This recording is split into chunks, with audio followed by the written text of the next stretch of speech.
স্বাগত সকালের সংবাদে সঙ্গে আছি আমি কাউসার আহমেদ। এখন শুনছিলেন বিআরবি কেবল ইন্ডাস্ট্রিজ লিমিটেড সংবাদ ছিল। আমরা চলে যাচ্ছি বিস্তারিত সংবাদে। গাজীপুরের কালিয়াকৈর উপজেলার শাহিনী স্কুল শফিপুর শাখার উদ্যোগে বার্ষিক সামষ্টিক মূল্যায়নের ফলাফল প্রকাশ ও পুরস্কার বিতরণ অনুষ্ঠান হয়েছে। এতে প্রধান অতিথি ছিলেন শাহিন শিক্ষা পরিবারের চেয়ারম্যান মোহাম্মদ মাসুদুল আমিন শাহিন। বিশেষ অতিথি ছিলেন শাহিনী স্কুল গাজীপুর শাখার পরিচালক মোহাম্মদ মফিদউদ্দিন মাফি। অনুষ্ঠানে সভাপতিত্ব করেন শাহিনী স্কুল শফিপুর শাখার পরিচালক মোহাম্মদ ইকবাল হোসেন।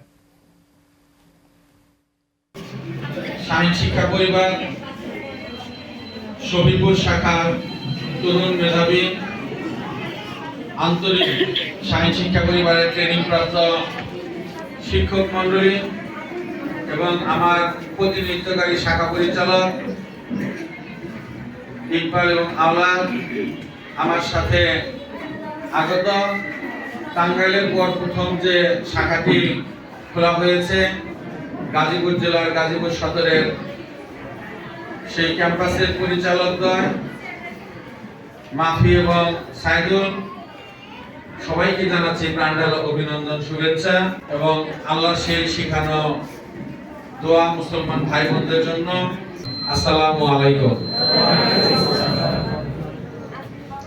হিন্দু ভাই বোন, শিক্ষক মন্ডলী, আদাব। শাহিন শিক্ষা পরিবারের সকল কার্যক্রমে আপনারা জড়িত আছেন। পাঠদান পদ্ধতি, প্রয়োগ পদ্ধতি, আদায় পদ্ধতি সবই আপনারা দেখতেছেন। এখানকার লেখাপড়া কেমন হয় কেমন হয় না সবকিছু আপনারা অবগত আছেন। আমরা মনের প্রাণে প্রথমে বিশ্বাস করি যে আল্লাহর রহমতে আলহামদুলিল্লাহ আল্লাহ আমাদেরকে এই দুদিনের দুনিয়ায় বেসরকারিভাবে সর্ববৃহৎ একটি শিক্ষা প্রতিষ্ঠান তৈরি করতে আল্লাহ আমাদেরকে সুযোগ দিয়েছেন। আলহামদুলিল্লাহ, এই সুযোগ সকলের ভাগ্য হয় না। আর সে কারণে আমি আমার জায়গা থেকে সর্বোচ্চ চেষ্টা করে থাকি। তাই কিন্তু আজকে এই শাহিন শিক্ষা পরিবার আপনাদের একটি আস্থার প্রতিষ্ঠান হিসাবে পরিণত হয়েছে। আপনারা গুরুত্ব সহকারে দেখবেন। যাদের সন্তান ষষ্ঠ শ্রেণীর উপরে চলে গেছে তাদের জন্য কথা হচ্ছে যে আমরা যেন কোনোভাবে মেলের মধ্যে না ফেলি, আমার সন্তানকে দুষ্ট চক্রের মধ্যে যেন না পড়ে, আগে এইটা থেকে বাঁচাতে হবে। লেখাপড়া কম করুক বেশি করুক, অষ্টম থেকে দশম বিপজ্জনক যদি সন্তানকে ধরে রাখা যায় তাহলে একাদশ দ্বাদশে অনেকটাই নিয়ন্ত্রণ করা যায়।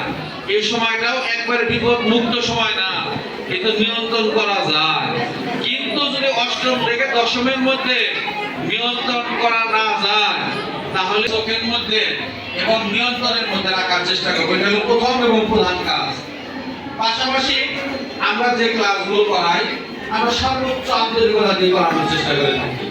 তাই আমরা যে পরিমাণ অভিভাবক এখানে উপস্থিত আছি তাতে শুকরিয়া আলহামদুলিল্লাহ। শাহিন শিক্ষা পরিবারের এই শফিপুর শাখা অভিভাবক অনেক আন্তরিক, সচেতন।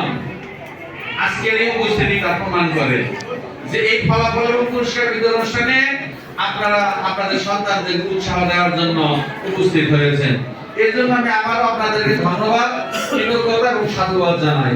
সে ভাই এবং বোন, আপনাদের কাছে বলতে চাই যে আসুন আমাদের এই কর্তৃপক্ষ শিক্ষক মন্ডলীদের সাথে আপনার চিন্তা চেতনা এবং কিছু সময় ব্যয় করার মধ্য দিয়ে আমরা আগামী প্রজন্মকে, আপনার সন্তান আমাদের শিক্ষার্থীদেরকে সর্বোচ্চ পর্যায়ে নিয়ে যাওয়ার চেষ্টা করি ইনশাআল্লাহ।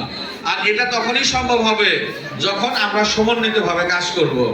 আর এই সমন্বিতভাবে কাজ করার জন্য ভাই এবং বোন, আমি আপনাদের কাছে বলবো সন্তানের পিছনে একটি করে ঘন্টা সময় ব্যয় করেন এবং আপনার সন্তানের প্রতিদিন যা আমরা বুঝাই দিতেছি তার একটা অংশ বাড়ির কাজ দিতেছি। এই বাড়ির কাজ আপনার সন্তান বাড়ির কাজের খাতায় করলো কি করলো না এটা আপনি একটু দেখবেন, এটা একটু পর্যবেক্ষণ করবেন, সবুজ কালির কলম দিয়ে এটা নিরীক্ষা করবেন, যাতে আমরা আপনার সন্তানকে অগ্রগামিতায় বড় ধরনের ভূমিকা রাখতে পারি ইনশাআল্লাহ। সেই সাথে আপনাদের করব। আসুন ভাই এবং বোন, আমরা সমন্বিতভাবে আমাদের আগামী প্রজন্ম, আমাদের সন্তানদেরকে আমরা একজন আদর্শ মানুষ হিসেবে গড়ে তুলতে সক্ষম হই। সেই সাথে একটা নোটিশ আপনাদেরকে জানিয়ে আমি আমার কথা শেষ করব। পাশাপাশি আমি মনে করি যে একজন বাবা এবং মা যদি সচেষ্ট হন তাহলেই শুধুমাত্র ভালো ফলাফল করা সম্ভব। একজন বাবা এবং মা যদি আন্তরিক হন তাহলে তার সন্তানকে সর্বোচ্চ সাফল্যে নিয়ে যাওয়া সম্ভব।